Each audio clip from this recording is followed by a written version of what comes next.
Bonjour, je suis Xavier Tuisa, chef sommelier de l'Hôtel de Crillon, meilleur sommelier de France et meilleur ouvrier de France. J'ai cette chance-là d'être le parrain de ce concours du meilleur élève sommelier de France 2023 qui marque les 30 ans en plus du concours, donc c'est un double privilège. Alors j'ai débuté à Tel-Hermitage en formation ici à l'école hôtelière et ensuite rapidement je suis parti en Bourgogne chez Bernard Loiseau à Saulieu, ce grand chef bourguignon. Ensuite à Paris, tout de suite chez Yannick Heleno, restaurant Le Meurice, hôtel Meurice. Et après Pierre Gagnère à Paris toujours dans un autre 3 étoiles qui était magnifique. Et puis mes ouvertures de l'hôtel Peninsula en tant que chef sommelier. Puis depuis 6 ans maintenant à l'hôtel de Crillon, place de la Concorde. Ah la dégustation, pour moi, a eu un vrai intérêt quand j'avais à peu près 17-18 ans, puisqu'en effet, je suis né en Bourgogne, j'ai toujours vécu en Bourgogne. Et ce qui me fascinait le plus, c'était de voir ce raisin se transformer en vin. Et ensuite d'avoir cette traduction en bouche de la vibration d'un lieu, d'un terroir, et qui traduit aussi une tradition. Donc ça, je trouve ça assez magnifique. Un bon vin, c'est le reflet des us et coutumes locaux. C'est-à-dire que si le vin produit en Vallée du Rhône sent la Vallée du Rhône, c'est un bon vin.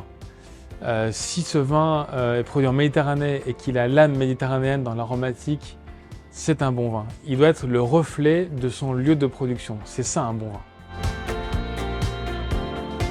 Pas qu'une question de prix, moi j'ai des émotions fabuleuses avec des vins entre 10 et 15 euros merveilleux, même moins de 10 euros, des choses magnifiques, très spontanées qui me font plaisir, tout comme je suis prêt à pleurer pour des très grands vins. Donc effectivement, il y a plusieurs plaisirs, il y a à chaque fois du plaisir.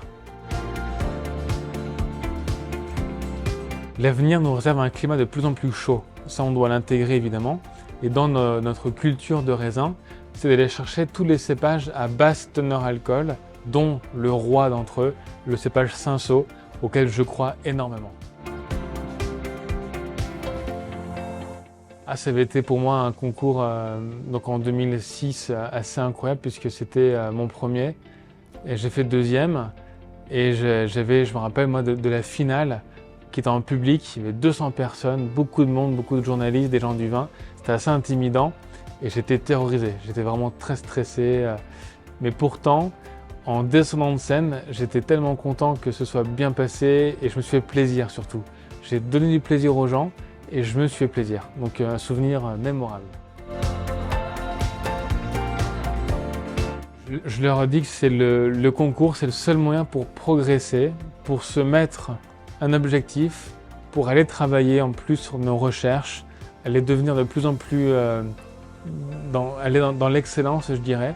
Et surtout, le conseil que j'ai, c'est de considérer que ce n'est pas une arrivée, mais un point de départ. Que tout ce qu'on a accumulé comme connaissances pour ce concours doit nous servir pour demain, aux clients, au restaurant. Ça, c'est important.